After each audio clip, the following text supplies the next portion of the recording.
even it's like, dude, I've had to restart boxing several times. Several, like completely restart. And that's okay. You know what I mean? I think some people like, oh, I gave up. I haven't gone in 6 months. It's okay to start again.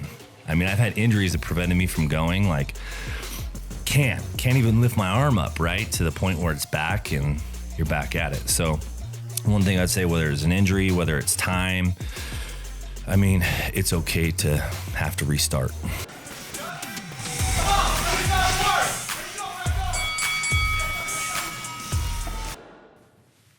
Hey guys, welcome to another episode of the Legends Boxing Podcast, and I'm really excited. I reached out to a longtime friend of mine and a longtime member of Legends Boxing, and he's here in studio today, and his name is Marcus Wing. Welcome, Marcus. Thanks for being here. I wouldn't do it for anybody else. Well, just you, man. That makes me feel really special. Yeah. I do appreciate that. I know you're a really busy guy, so taking some time out today to come and chat and kind of tell your history and involvement with Legends and kind of everything on that line. Kind of tell us a little bit about you, what you remember. I know it was a long time ago. Mm-hmm. From my memory, it was 2011, 2012 timeframe that you kind of started with us. It was before we were Legends, and people who listened to the first episode and heard a little bit about the history, they heard about XSI boxing, and that's kind of where you started. So tell me what you remember about that. So the way that I remember being involved was Rob had XSI Factory, which was a building kind of at the point of the mountain.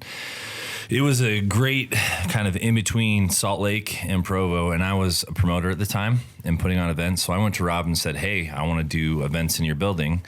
And long story short, they had to do some fire sprinkler systems to get it to code. He invested a lot of money to make it happen. Mm-hmm. And I committed to do 1 to 2 events there a month. And so when I would do that, I'd always see the boxing, you know, and I was always interested, but never really pursued it until Cade was the guy I would square up with in the end of the night. There was always somebody at XSI who would be there during my events. And at the end of the night, I would cash them out and say, here's what we owe you, because I would pay Rob a pretty good percentage of the event, right? Mm-hmm. And so Cade just jokingly said, hey, Marcus, when are you going to try our boxing program? And I just looked at him and I said, how much is it? He's like, it's $100 a month. And I had, a pile of cash in there from the event. So I peeled off 100 and I handed it to Cade and said, when do I start? And he says, tomorrow. Yeah. And so I showed up. I'd seen Drew around. I hadn't seen you. I had met you personally, but the next day is when I met you for the first time. Yeah. And I do remember that. That was probably 2011, 2012. And yeah, I remember we had kind of seen each other in passing, never really had the chance to talk to each other. So that was our first time to really getting to know each other. But then it just kind of blew up from there. I remember you getting really, really, really into boxing. I remember one specific time you had left dinner, like an anniversary dinner with your wife, where you had this really nice like lobster dinner. And then I puked it all up in the gym. Yeah. He shows up to the gym. That's dedication and hard work, guys. That goes to show for that. Yeah, I'm the type of dude where if I get involved in something, I'm like pretty committed, So I think from that day, like when I handed Cade the $100, I saw you the next day, I don't think I missed for years. Yeah. And you followed us over here to when we left XSI. That was 2014. So from 2011, 12 timeframe all the way to 2014, and then he followed us through here. And so in between that time, guys, there was a lot of boxing involved. There was a lot of training involved. I still, to this day, tell the story of you are the best uppercut I've ever been hit with. In the thousands of rounds that I've sparred and competed, you're the best right uppercut I've ever been hit with. You broke my nose. You actually separated it. I don't know if you remember that, but I remember. Yeah, he should remember that. I tell everybody. So that was a pretty memorable experience. But I remember your fight. I remember the leading up to the fight too. Mm-hmm. And I remember all of the like a long road of training and preparation and all of that stuff. And there were some other circumstances that were preventing you from fighting and those kinds of things. Do you remember that? Yeah. So when I started boxing, my wife always said, hey, you can box, you can train, which, to be completely honest, before boxing, I didn't do anything, like no gym, no working out, no lifting weights, no running. I just worked. And so that, like, boxing was like my first real, like, physical outlet. You know what I mean? Like my first consistent, like, working out, you know? But man, I fell in love, and I told my wife, oh no, I'm never going to fight. I never want to fight. I just want to get in shape. It's great to, like, feel like I'm learning something, like a new skill. I said, it gives me confidence to know I can walk around and know how to punch, you know, and know how to throw hands. I said, but I'm never going to box. And then we just worked. It was me, you, Cade, Reggie, Reggie Shaw, Billy Luber, aka Matt Arnold. Matt Arnold, for sure. And we just had, like, this really tight community. And I was like, man, I think I want to give it a go. And so, I mean, we trained hard, man. I mean, I'm not a runner. I remember running next to Cade on the treadmill, you know, and it came to the point where I'm like, okay, I want to fight. And then we set it up. And the cool thing was, is it's like, I seen a lot. I started watching, going to some of, like, the amateur boxing events. I'm like, man, this freaking sucks. It's like a big empty gym. Mm-hmm. They turn all the lights on. They put a ring. There's no speakers. There's no announcing. It's not cool. They push you into the ring, and as soon as you're done, they freaking pull you out and push you off stage. I'm like, man, if I'm gonna fight, there's a good chance it's probably gonna be a 1, maybe 2-time thing. Mm-hmm. I wanna do it, like, with a cool experience. Yeah. And so when you guys decided to put on the fights, I brought my production. We did a little bit, which has grown over the years. Oh, massively grown. Yeah. I look back then, I'm like, oh, it really wasn't that cool, you know, but it was cooler than what everyone else was doing. Then, yeah. If you go back to those old fights, it was way cooler than what was going around.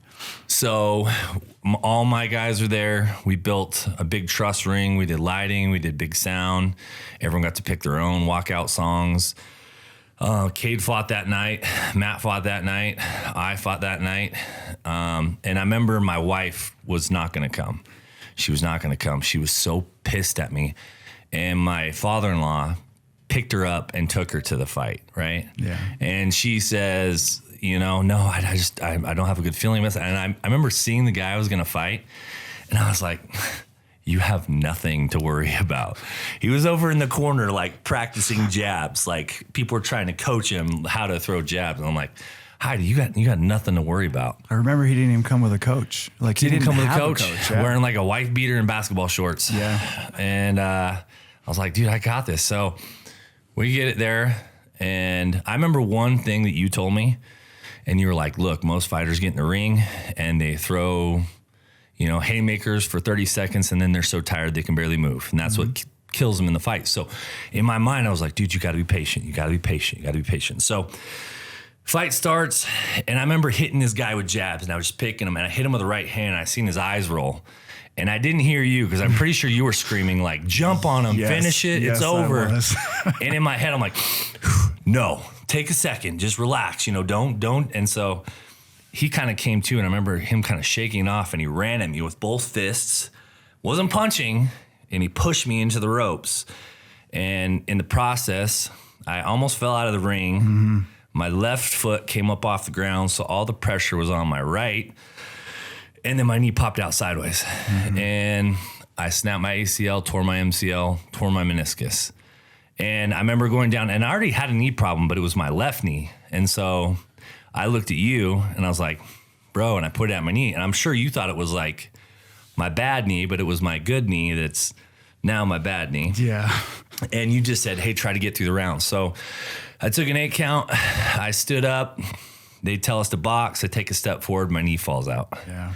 Doctor comes in the ring. She makes me jump on it. Do you remember that? No, I remember. They put you through like 3 different extensive things. I'm good. You're like, I'm going to finish this fight. That was crazy. And then they turned around. She says, okay, he's good. They send us back to our corners. I turn to walk back to my corner. My knee falls out. Yeah. And then they stopped the fight. Yeah. And the bad thing was, it wasn't like you could even really see. If you didn't know what was happening, you can go back and watch the video and you could see it pop. But to everybody else, they're like, dude, Yeah, what happened? What's going on? There's Even no the big referee. deal. Like, I remember it was Troy Fulmer, and he was in the ring, and you went, like, he notioned to box, and you guys both went, and you went to go throw it too. And the second you went to put weight and transfer that shift into your knee, you collapsed. And that's when he went, He just gave What out. are you doing? Like, he looks at you like, what are you doing? And like, that's when they had to call the ringside doctor. And I'm just like mortified on the edge of the ring. I'm just like, oh my gosh, with all of the history, your wife never wanting you to get into a boxing ring, and then your first fight, like, I was crazy. But yeah, I mean, again, it's a story that 12 years ago, 10 years ago, more than that, plus we're still talking about almost every single detail. I mean, I don't regret it. I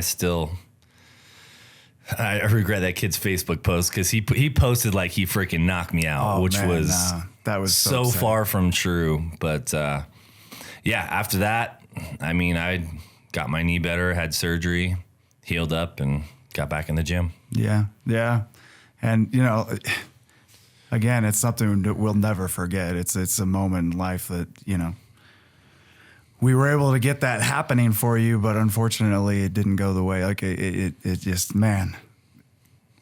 Thanks for doing that.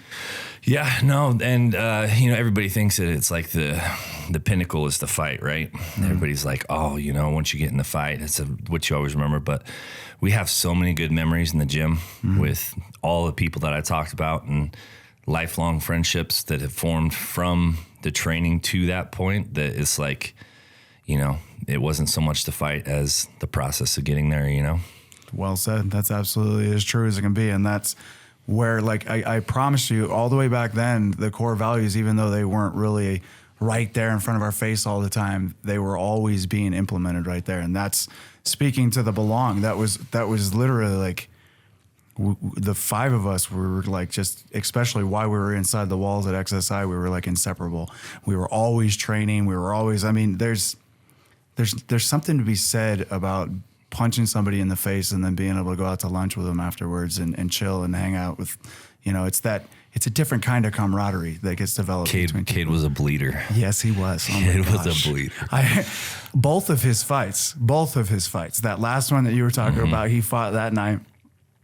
Had to get stopped in the middle of the rounds for me to wipe him down. Like, he was so bloody with his bloody nose. And you know how many times he's had that thing cauterized? It was like 7 times that he went to go get this thing cauterized. So it's, some of those people, it's never...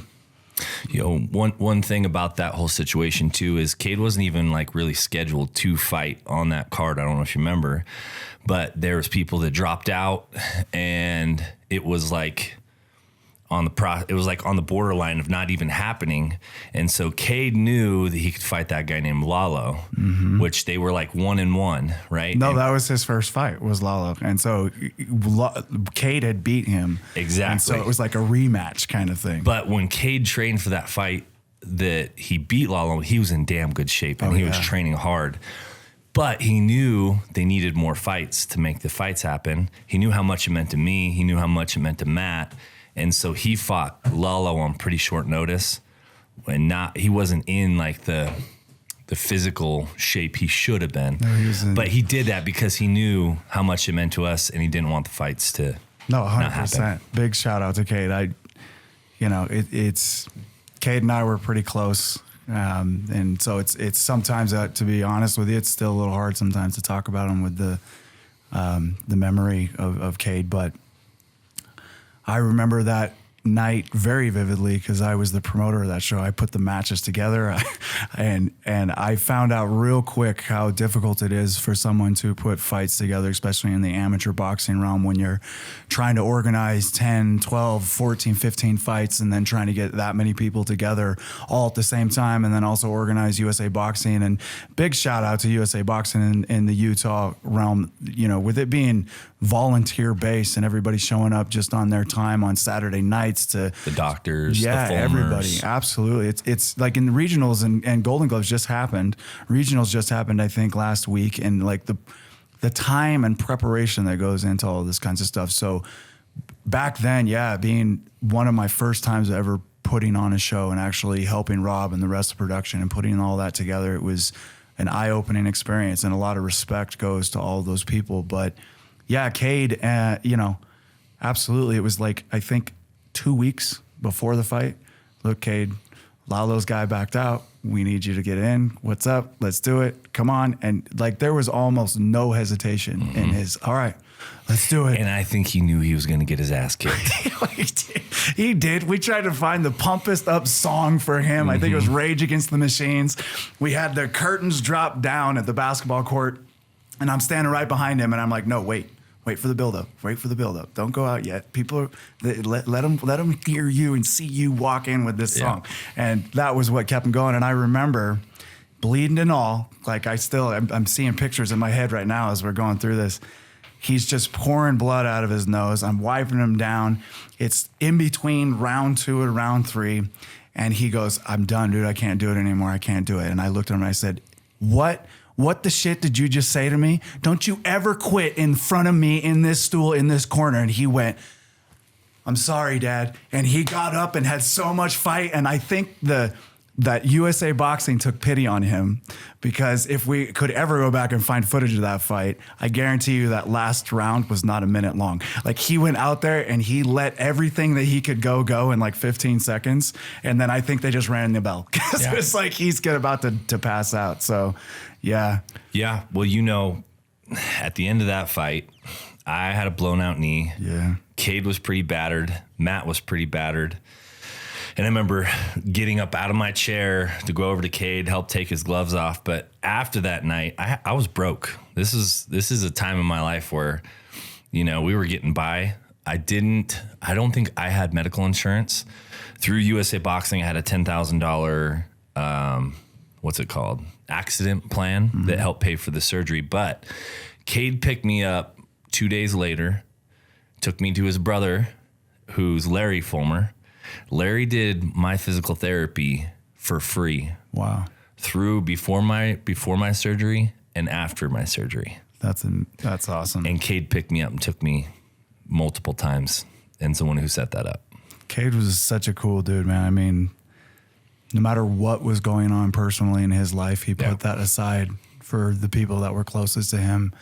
And, I swear to you, there was not one place that I ever went with Cade, which was a lot, because for about 2.5, 3 years, we were just brothers, just inseparable. We were like conjoined twins almost. And even in Las Vegas, when I took Reggie down to Vegas for that fight, which is a story too, which is a whole new story. Yes, it is. I'm going to reach out to Reggie and get him on this podcast. But even then, walking down the Vegas Strip, I ran into somebody who knew Cade. There was never a place I went where someone didn't know Cade, didn't know those big blue eyes, that his personality just it took over a room, man. It really did. So I miss him every single day.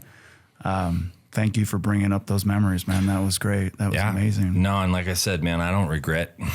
I mean, that knee injury unleashed a chain of injuries that came. They didn't necessarily come from boxing, but after that, I had my teeth knocked out in a softball incident. I wrecked a dirt bike and broke my foot. I wrecked another dirt bike and separated my AC joint, had surgery on that. But in between that, I trained, I would get injured, come back and train. Yeah. Did another injury, come back and train. Yeah, absolutely. So, still I don't regret any of it. It's still a part of your DNA, man. You're still doing it. Yep.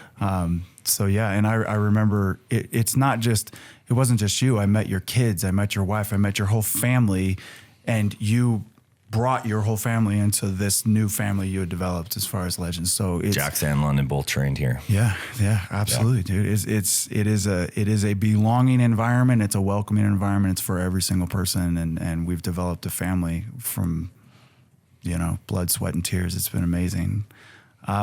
Tell us a little bit about what's going on, because we started back at this fight. Like, that was really the first time we did a production show.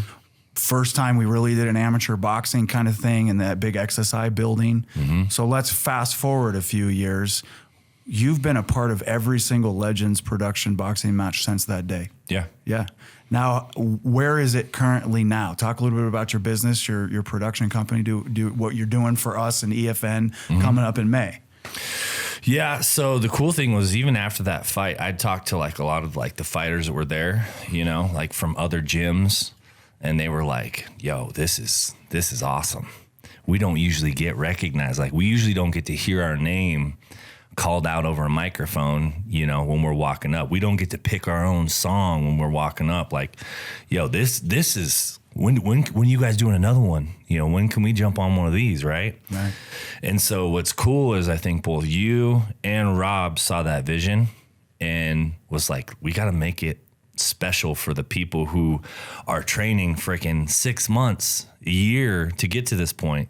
And for some of the EFN guys, 3 months. They're dedicating, like, I mean, they're all like successful business guys, but they're dedicating all these hours to train for this, right? We need to make it special for them. So luckily for me, as the promotion grew in these EFN fights, it's like, so did my production company and abilities to do things. So Rob be like, hey, I have this idea. I want to do an LED screen. And so we'd throw up an LED screen. Hey, I would like to do this intelligent lighting. Hey, I would like a walkway. Hey, I want to do like some pyro. I want some cold sparks to shoot out when people are walking up. And most guys, you know, you look at a lot of like promoters in any business too. A lot of times they really don't care about the production because they don't feel like it makes them more money, right? They don't want to spend the money. They don't want to spend the money on the experience. They don't want to spend the money to make it look cool because they feel like that they put more money in their pockets. What's been cool about what you guys do is you have the vision to see, hey, if we make this cool, it'll grow. Right. And I think it has. And Absolutely. Every year the production gets bigger, the show gets bigger. And now it's like, I showed like the video to like some of my buddies, like, dude, when can I do that? I want to jump on that. That looks awesome. You know? It's so great. I mean, like last year when I fought in EFN, like I've seen it all but 2 years. Like there was a 2-year time frame that I wasn't even in the state to be able to see what was going on with EFN. But to come back and see the last time versus when I'm a part of that show, I mean, it was amazing to walk out on a stage, just like you're talking about, with sparks flying up, then I'm able to just put my hands right through. I mean, that was so awesome. Profile picture for sure. Dude, you know what I'm saying? I'm absolutely, it's a part of my temporary profile pictures. You know? Like it's got to cycle rotate through. it. Exactly. Yeah. No, it was, I mean, the production's been amazing. So yeah, like, like everything that I'm hearing, these stories that you're talking about, the injuries that you've been through, the evolution of where you've come from. This is just absolutely no excuses, no quit. And it goes right along with exactly what it is that we're doing here for this podcast, you guys. It's all about hearing the trials, the journey, the things that we have gone through together, and people currently right now that are starting Legends, for them and their journey to hear these types of things and for them to be able to go, yeah, you know, I can do this, that it only stops when I choose to stop. And as long as I don't ever choose to stop, I'm never failing. I'm always succeeding. I'm always pushing forward, making bigger and better things. So, man, this has been amazing. If we could talk about one injury. Yes, we can. Okay, well, let's talk about, I don't even know if they can see it from here, but I got a big old scar. Oh, yes. On this shoulder. And when I got out of surgery, I went over my handlebars on my dirt bike. I was training consistently at this point at the gym every day, right? When I got out of surgery, I had to be in a sling for 6 weeks. Doesn't it like just away from tied your body? against me? Oh, no, tied against you. Okay. So my shoulder dipped down to here when I wrecked, and so what they did is they pulled everything tight and they tightened it back up. So when I got out of that sling after 6 weeks, I couldn't reach my arm past here. I couldn't lift it up on my own weight. I couldn't get it past here, right? So I used to come to the gym and I'd have to throw a jump rope over the bag rack, and I would hang on to the handle and I would pull it as tight as I could, and I would reach my shoulder as high as I could, right? And I couldn't get full extension for still 3 weeks. Every day I'd come to the gym, pull on this, I'd hit the bag with my right hand, you know, until finally I could reach my arm up on my own. right? I'd start crawling it up walls to get strength. I'd get a 1 pound dumbbell and start lifting again, right? Until finally, I mean, the doctor didn't think I'd be boxing for years, right? They say this injury is like, no, look, you're not going to, you can forget about boxing. I think 3 months after the fact, I was back into it, had full strength in my arm and was back to it. So even, it's like, dude, I've had to restart boxing several times. Several, like completely restart. And that's okay. You know what I mean? I think some people like, oh, I gave up. I haven't gone in 6 months. It's okay to start again. I mean, I've had injuries that prevented me from going, like can't even lift my arm up, right? To the point where it's back and you're back at it. So one thing I'd say, whether it's an injury, whether it's time, I mean, it's okay to have to restart. You know what I'm saying? I agree with you 100%. Thank you for sharing that. I'm glad that you said that, because a lot of the past interviews that I've done have been asking people about that pertinent moment in their life. Like, just because you have that feeling that you want to quit doesn't mean that you have to quit. And even if you have, doesn't mean you can't restart. Start back up. Yeah, absolutely. Yep. So thank you so much. Thanks for being here, man. Yeah, man. Appreciate you. Yep. You guys heard it. There we are.